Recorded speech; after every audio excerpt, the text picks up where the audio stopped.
Good, Concord. First of all, this is a bit different. It's not the usual spat at leaders' questions.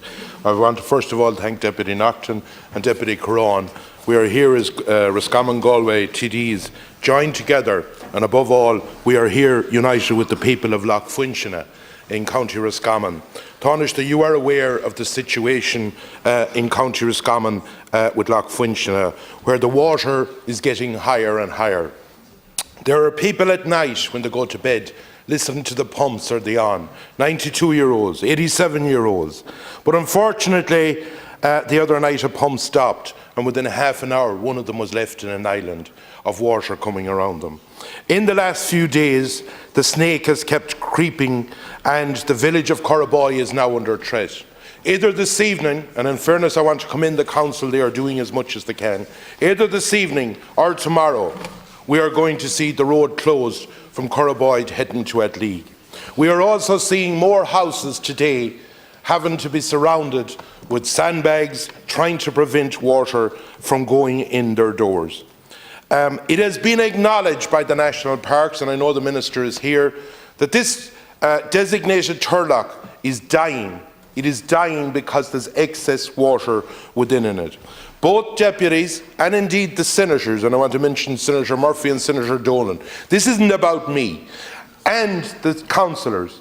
We, the politicians so far, have failed to resolve this problem because of a thing called the Habitats Directive.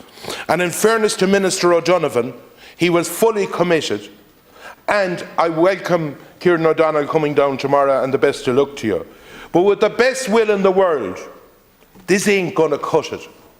What has to happen, and I've talked to senior people in the national parks, of what can be done under the Habitats Directive.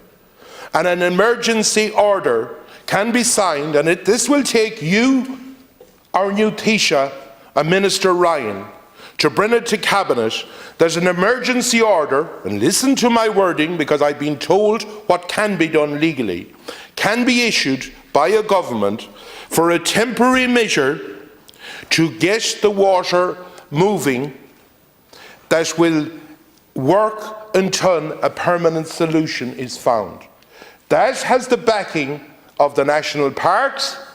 It has the backing of every politician around the place. And Taoiseach, I am asking you next Tuesday, or before it if you can, we're not here together. You don't see generally a cross-party support, and I commend them for doing it. You do not see that here in the Dáil. I am asking you, for the people of that area, and for the benefit actually of the designated area, will you bring a memo to Cabinet and resolve this issue for once and for all? Thank you, Deputy. Taoiseach. Deputy, first of all, I fully agree the situation is intolerable for those living in the area. I've met them in the past, and I will be meeting again. As you say, Senator Murphy has been in regular contact with me, as you and others have raised this issue consistently. And as you know, Roscommon County Council had plans, and in terms of the construction of the pipeline and so forth, and a legal action was taken. Yeah. The legal action was never concluded. Yeah, Roscommon County Council made a judgment, and that was a matter for them under legal advice to make a judgment in respect of whether to pursue the pipe essentially, and they took a decision to withdraw. There might need to be some reflection on that, or on. I know the Roscommon County Council are now working with the OPW to identify a viable engineering solution to the flood risk. I'm told that the timeline is this quarter in terms of tendering and appointing consultant engineers. That's what I'm told, and I think we should try and fast track that as much as we possibly can. I know the Minister is going down tomorrow to meet with people. And again, in terms of emergency works being allowed, emergency works should be allowed to prevent any village being flooded. It will take you to do them. And I understand that can be done. But the issue will be whether that's a temporary emergency which is reversible or something, because I think the people need something more sustainable and long-term in terms of resolution of this particular issue, because the water levels are extremely high because of recent weather in particular, sustained weather now over the last 6 months, on top of what was an issue in itself. It's been exacerbated. And I know the EPW have been engaged with National Parks and Wildlife in the context of the EU Habitats Directive.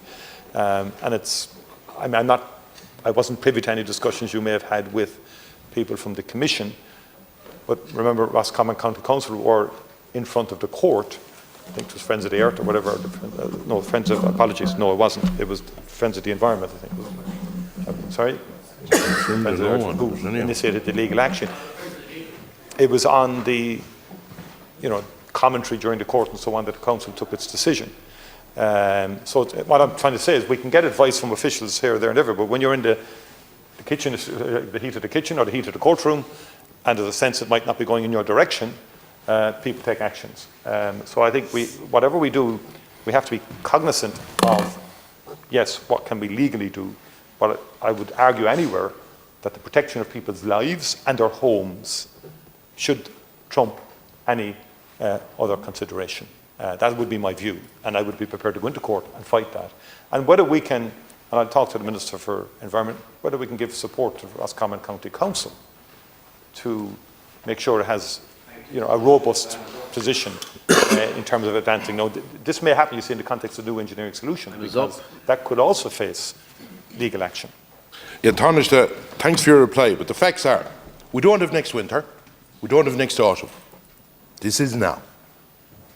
Roscommon County Council were brought to court on emergency legislation at the council level. Totally different thing to the Habitats Directive under emergency law. And under emergency law, a government has the right, if they see an emergency, and this is an emergency, when you needed power, or when the generators needed to go in, when there was a danger of this country running out of power, Minister Ryan was able to come in there where Deputy Rabbit is, and he was able to bring emergency legislation through that wasn't opposed in this place. That gift is there again for ye, the three main leaders. And I am asking ye to please, for the sake, this isn't political, this is about people, good people in a rural area. And this will not be solved. And the legal advice, and I've spoke to several this morning that know the Habitats Directive better than anyone in the national parks. I spoke to legal people. And there's an opportunity in your gift that under the Habitats Directive, if there is an emergency, which there is, that a government can bring in an emergency order to basically undo that situation until a permanent solution is found. And have a look at your generator, your emergency powers in that. It's for 3 years. And then you're hoping that you'll have a long-term solution. Thank you, Deputy. But I am asking you, and I'm really begging the government, because it's about people. Fair play to these for standing beside me, because it's generally not done in here.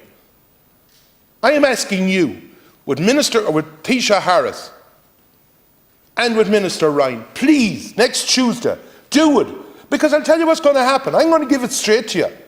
The people cannot wait. They have been quiet for too long. They will take measures in civil disobedience into their own hand, because they have worked tirelessly over a few years. Deputy. But this has gone critical at this stage. Thank you. But Deputy, I mean, as I say, whatever we can do to prevent the flooding and protect that village, we will do. I mean, I don't know whether you've produced legislation yourself or whether the legal advice that you're getting have... No, just it's an important point. I mean, sometimes deputies in the House present us with bills and legislation to say, here's the answer. Let's be clear, because I think it has to be about the people that you're representing, okay? Has to be. We can't just say there's a panacea, it'll be emergency legislation. That can be judicially reviewed. You know what I mean? And we could end up with that. There's an engineering solution on the table, I understand. I would have thought what we should do is get that engineering solution accelerated as we quickly can and get it implemented. Let people challenge us, and after that, all they like, but we need to get the engineering solution, I think, into play. But that would be more faster. I mean, the law, you still have to do the engineering solution, no matter what laws we pass in here. But I'm open to, we will engage with you, Deputy, and the other deputies on this issue. I know the senators as well, who have raised this with us. But I'm up for whatever is the most effective and efficient and timely, way of dealing with this for the people whose livelihoods are there. I will do it. I'll do that, yeah. Because I'm familiar. Station, you can bring it in. I was involved in that. Yeah. And fair, And and that was around I thank procurement. you for your answers, That was around but I would procurement and ask all you, that, yeah. please Yeah. talk Right, to them thank you. and get it in Tuesday.